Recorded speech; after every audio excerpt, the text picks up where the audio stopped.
जय हिंद दोस्तों, कैसे हैं आप सब। आज हम उत्तर प्रदेश के कान्हा नगरी यानी कि मथुरा की बात करने जा रहे हैं। दोस्तों, अगर आप मथुरा जाने का प्लान बना रहे हैं तो ये वीडियो आप लोगों के लिए काफी यूजफुल है, क्योंकि आज की वीडियो में मैं आप लोगों को बताने वाला हूं कि आपको कृष्ण जन्मस्थली यानी कि मथुरा कैसे पहुंचना है, मथुरा में हमको कितने दिन का स्टे बनाना चाहिए, मथुरा में हमको सबसे उचित समय कौन सा रहेगा जाने के लिए, मथुरा में हमको होटल के कॉस्ट क्या मिलेंगे और साथ ही साथ हमको वहां भोजन की क्या व्यवस्था है, मथुरा में हमको कौन कौन से स्थान पर विजिट करना है और हमारा साधन क्या होगा इन सारी जगहों को घूमने के लिए। और अंत में ये भी जानेंगे कि एक व्यक्ति का घूमने के लिए मथुरा में कुल खर्चा कितना लग जाएगा। तो दोस्तों, बने रहे मेरे वीडियो में, एक एक करके सारी बातों को मैं विस्तार पूर्वक आपको वर्णन करूंगा, जिससे आपको मथुरा यात्रा करने के लिए काफी सहूलियत मिलेगी और साथ ही साथ आपका खर्चा भी कम आएगा। तो बिना विलंब किए प्रारंभ करते हैं। सबसे पहली बात करते हैं दोस्तों कि आपको मथुरा कैसे पहुंचना है। दोस्तों, मथुरा पहुंचने के लिए आपके पास 3 बड़े ऑप्शन है। पहले ऑप्शन की अगर मैं बात करूं वो है आपका बाई ट्रेन। दोस्तों, आपके मथुरा में 2 रेलवे स्टेशन है, एक का नाम है मथुरा जंक्शन और दूसरे का नाम है मथुरा कैंट।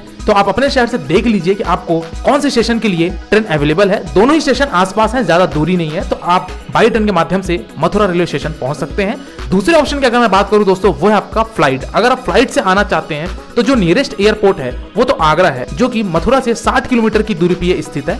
लेकिन आगरा से हो सकती है आपको डायरेक्ट फ्लाइट आपको ना मिले, तो आप आ सकते हैं दिल्ली, और दिल्ली से आप बाई रोड मथुरा आ सकते हैं, जो कि 150 से 160 किलोमीटर के आसपास ये लगभग पड़ जाता है। और मैं तीसरे माध्यम की बात करूं दोस्तों, वो है आपका बाई बस, यानी कि बाई रोड भी आप मथुरा पहुंच सकते हैं। कुछ टूरिस्ट आगरा घूमने के पश्चात आपके बाई रोड या फिर बाई बस के माध्यम से मथुरा पहुंचते हैं और मथुरा में भी वो अपना स्टे बनाते हैं। और यही अगर आप दिल्ली से आ रहे हैं तो फिर दिल्ली से भी आप बाई बस के माध्यम से भी आ सकते हैं। 4 घंटे आपको लगेंगे बस में आने में और आप आराम से मथुरा पहुंच सकते हैं। तो दोस्तों, ये बातें थी कि हमको मथुरा कैसे पहुंचना है। अब बात करते हैं कि हम मथुरा पहुंच चुके हैं और हमको अब स्टे कहां बनाना है और साथ ही साथ इस होटल का खर्चा हमको कितना आएगा। दोस्तों, मथुरा में आपको रुकने के लिए 2 मुख्य स्थान मैं बताता हूं जहां पे ज्यादातर लोग रुकते हैं। सबसे पहला स्थान है दोस्तों होली गेट। दोस्तों, आप चाहें तो होली गेट के आसपास अपने स्टे बना सकते हैं। वहां आपको ढेर सारे धर्मशालाएं देखने को मिल जाएंगे, ढेर सारे आपको प्राइवेट होटल्स देखने को मिल जाएंगे, और साथ ही साथ अगर आप चाहें तो जो मथुरा जन्मस्थली ट्रस्ट है उनके तरफ से भी कुछ गेस्ट हाउस दिया गया है, कुछ विश्राम गृह दिया गया है, तो वहां भी आप जाके अपना स्टे बना सकते हैं।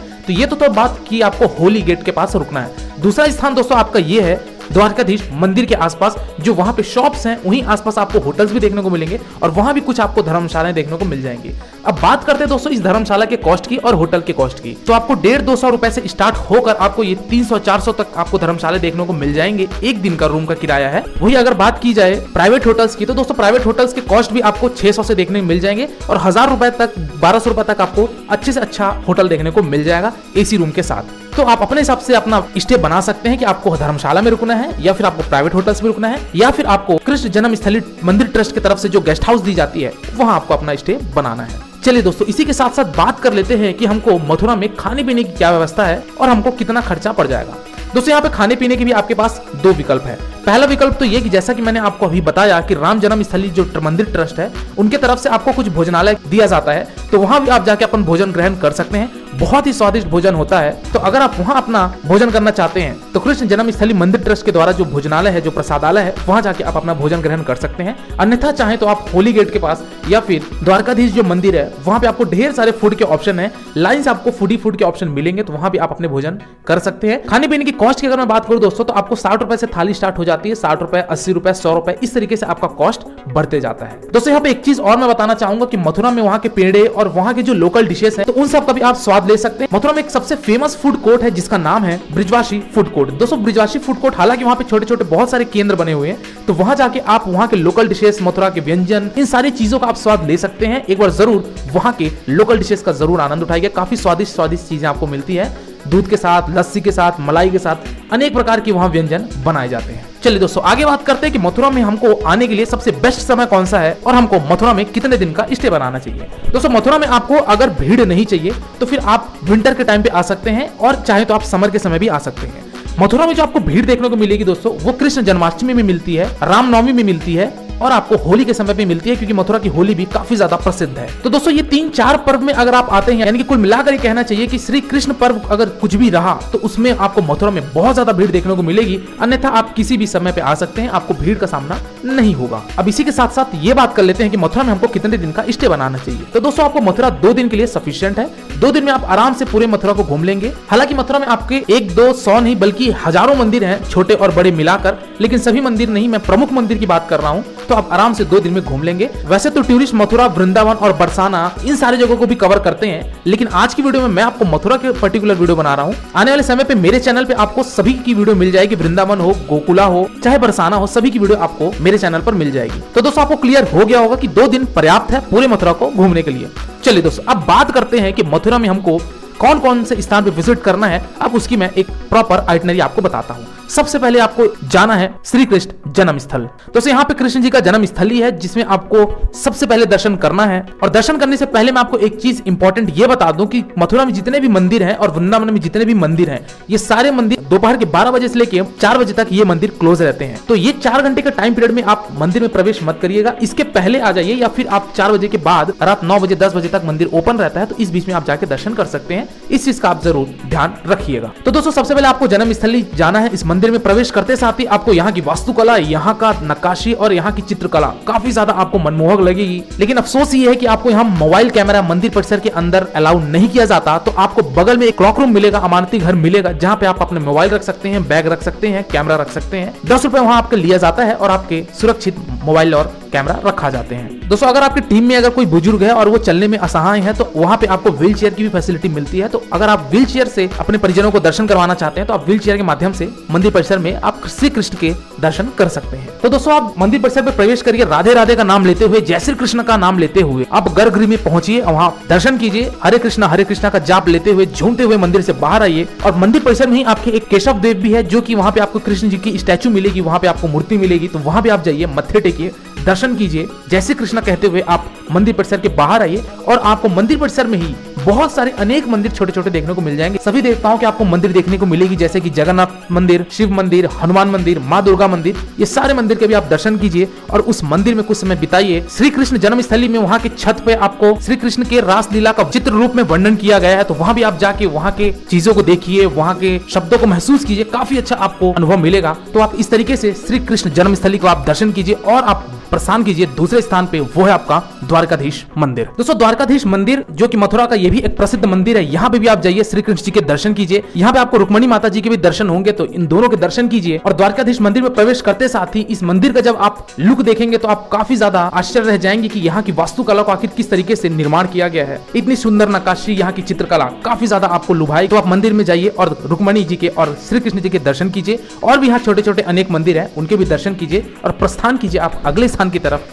जिसका नाम है पोतरा। यहाँ भी आप कुछ समय व्यतीत कर सकते हैं। यहाँ भी जाइए, यहाँ भी आप जल छिड़क कर अपना शुद्धिकरण कर सकते हैं और प्रस्थान कीजिए आप अगले स्थान की तरफ, जो कि है आपका विश्राम घाट। दोस्तों हालांकि मथुरा में कुल 25 घाट है, लेकिन जो सबसे प्रसिद्ध घाट है वो है आपका विश्राम घाट। जब श्री कृष्ण जी ने अपने मामा का वध किया था, उसके बाद इसी विश्राम घाट में आके उन्होंने विश्राम किया था, इसलिए इसका नाम विश्राम घाट है। तो यहाँ पे भी आप रहिए। और विश्राम घाट में दोस्तों संध्या 6 बजे यहाँ पे यमुना नदी की आरती होती है, जिसको यमुना आरती भी कहा जाता है। तो इसमें सम्मिलित होकर आप यमुना माता जी के नाम स्मरण कीजिए। और इसी यमुना नदी में दोस्तों नाव के द्वारा आपको सैर भी कराया जाता है। 80 रुपए एक व्यक्ति का चार्ज लिया जाता है और आपको पूरे यमुना नदी का भ्रमण करा के आसपास के छोटे छोटे मंदिर को घुमा फिरा के आपको वापस से विश्राम घाट पे ड्रॉप कर देते हैं। चलिए दोस्तों प्रस्थान कीजिए आप अगले स्थान पे, जिसका नाम है गर्तेश्वर महादेव मंदिर। दोस्तों यहाँ पे शिव जी की मंदिर है, तो यहाँ पे आप जरूर जाइएगा, कुछ समय व्यतीत कीजिए, ओम नमः शिवाय कहते हुए आप प्रस्थान कीजिए अगले स्थान पे, जिसका नाम है भूतेश्वर मंदिर। दोस्तों यहाँ पे भूतेश्वर मंदिर यानी कि यहाँ पे शिव जी की ज्योतिर्लिंग है, यहाँ भी आप जाइए, दर्शन कीजिए। आधा किलोमीटर ये पड़ता है आपके गर्तेश्वर महादेव मंदिर से, तो आप यहाँ जाकर भी आप भोलेनाथ का दर्शन कीजिए और आगे बढ़िए अगले स्थान की तरफ, जो कि है आपका गोकर्ण नाथ मंदिर। दोस्तों ये महादेव का बहुत ही प्राचीन मंदिर गोकर्ण नाथ मंदिर कहा जाता है कि ये महाकाल को समर्पित है। तो यहाँ भी दर्शन कीजिए और महादेव के दर्शन कीजिए। और वहीं पे लगा हुआ 200 मीटर पे एक बना हुआ है गायत्री तपभूमि। तो दोस्तों आप गायत्री तपभूमि में भी जाके वहाँ दर्शन कीजिएगा। बहुत सारी चीजें आपको यहाँ भी देखने मिलेगी, कुछ सीखने को मिलेगा। यहाँ के पुजारी पंडित आपको बहुत सारी प्राचीन कथाएं बताएंगे, तो यहाँ भी आप जाइए और प्रस्थान कीजिए आप अगले स्थान की तरफ, जो कि है आपका लक्ष्मी नारायण मंदिर। दोस्तों लक्ष्मी नारायण मंदिर व्हाइट मार्बल से बनी हुई है, काफी शानदार इसका दृश्य देखने को मिलेगा,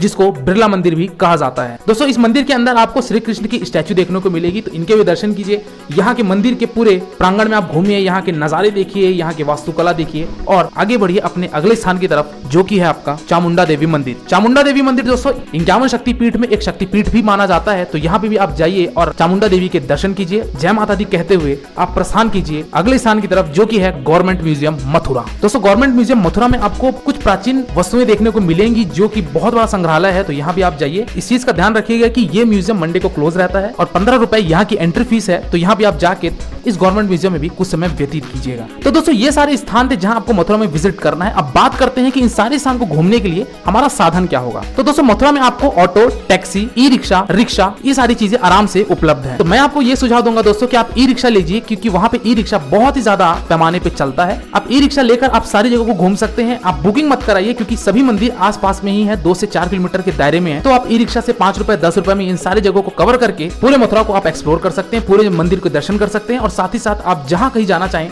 तो ई रिक्शा के माध्यम से आप एक स्थान से दूसरे स्थान आराम से पहुंच सकते हैं। चलिए दोस्तों लास्ट बात करते हैं दोस्तों कि हमको मथुरा घूमने के लिए एक व्यक्ति का कुल खर्चा कितना आ जाएगा। तो दोस्तों अगर आप 2 दिन का स्टे बनाते हैं मथुरा में और आप एक मॉडरेट होटल में रुकते हैं या फिर अगर आप धर्मशाला में भी रुकते हैं और आप एक मॉडरेट होटल में खाना खाते हैं, तो मान के चलिए कि एक व्यक्ति का जो खर्चा आएगा वो 1500 से 2000 रुपए में आप पूरे मथुरा को घूम लेंगे, अगर आप 2 दिन का ट्रिप बना रहे हैं। तो दोस्तों इस फिल्म में मैंने किसी भी तरीके का आपकी ट्रेन की टिकट, फ्लाइट की टिकट या फिर अगर आप कोई शॉपिंग करते हैं, कोई व्यंजन आप खरीदते हैं, तो इन सब के कॉस्ट को मैंने ऐड नहीं किया है। 1500 से 2000 रुपए जो आपके लगेंगे वो आपके मथुरा में जो 2 दिन आप रुकेंगे वहां पे होने वाले खर्च की मैंने बात किया है। तो आप आराम से पूरे मथुरा को घूम लेंगे अगर आप 2 दिन का ट्रिप बनाते हैं। तो दोस्तों ये था कान्हा नगरी मथुरा का एक संपूर्ण वर्णन। इसके बाद भी अगर आपको कोई डाउट है या फिर अगर आपको कोई क्वेरी है तो आप मेरे इंस्टाग्राम यात्रावत्स आईडी में विजिट करके जो भी अपना प्रश्न है वो आप प्रकट कीजिए। और आप किसी दूसरे वीडियो में खो जाएं इससे पहले मेरे चैनल यात्रावत्स को सब्सक्राइब करिए। आज की वीडियो में दोस्तों फिलहाल इतना ही। मिलते हैं फिर एक नई वीडियो में एक नए टॉपिक के साथ, एक नई यात्रा के साथ। तब तक के लिए शुक्रिया। जय श्री कृष्णा, राधे राधे। आपकी यात्रा मंगलमय हो।